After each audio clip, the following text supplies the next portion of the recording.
Well, what is one of the lessons that impacted your life? I think it was the lesson 12 about the living in the Spirit, staying in step with the Spirit. It's a powerful lesson, and it keeps you, it keeps you in focus, and it lets us know that each day we're at a battle within ourselves, the flesh versus the spirit, and it's always hard to, to try to live by the Spirit because we are of the flesh, and I thought that one just impacted me the most, just because it really puts a different perspective on life and how we should be living, and to try to constantly die to sin each day. And it's hard, but it's a good lesson. It's inspiring and motivating, and I think it just helps us to become better Christians each day. So now when you're thinking about something, you're like, okay, that's not a fruit of the Spirit. That's not a fruit of the Spirit. When you have a longer list of the fruit of the flesh, versus the Spirit, it really puts things into perspective, though, and it lets us know that each day is a battle, and each day we need to have our plan of attack, and our plan should always be, focusing on Christ, letting the Spirit guide us instead of us trying to lead ourselves. Amen to that. And do you think through these lessons, do you think that your relationship with Jesus has changed? I believe so. It's each lesson that we do, it's just learning something different. Talking about the in one of the previous ones, I don't remember, talking about forgiveness, and how can we expect Christ to forgive us when we're so hard to forgive anybody else?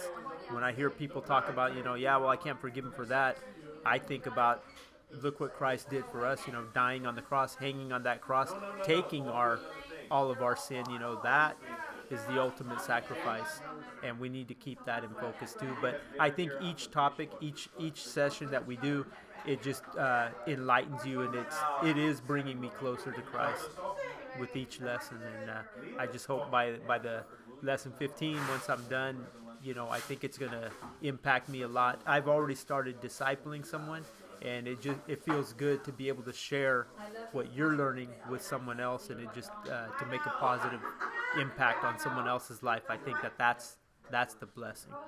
And how about the relationships? Like I heard a lot of the people that they said that through the discipleship they build better relationships within the church members. Do you feel like you built a better relationship with your discipler? Right. Like probably you were just saying hi in church and like right. just seeing him once or a week. Sometimes or like, wouldn't even say hi. You just go in, you get your fruit, and you're gone. But it's just like the saying, the bread. This is the bread of life. We're supposed to be sharing with one another, brothers and sisters, because when we keep the bread of life for ourselves, it just turns into mold, and it's no good. It's not even good to eat anymore because it gets moldy. So it's to be shared with others.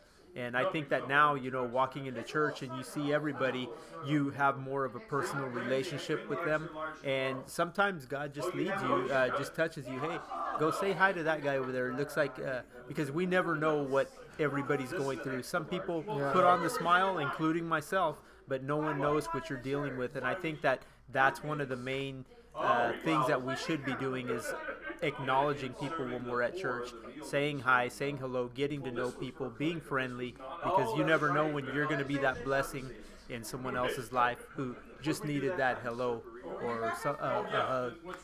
One of the things that I heard from the disciplers is that sometimes when you are with someone, you are more open to talk about issues or situations that you probably will never talk to anybody. Do you think that that's correct? That is correct.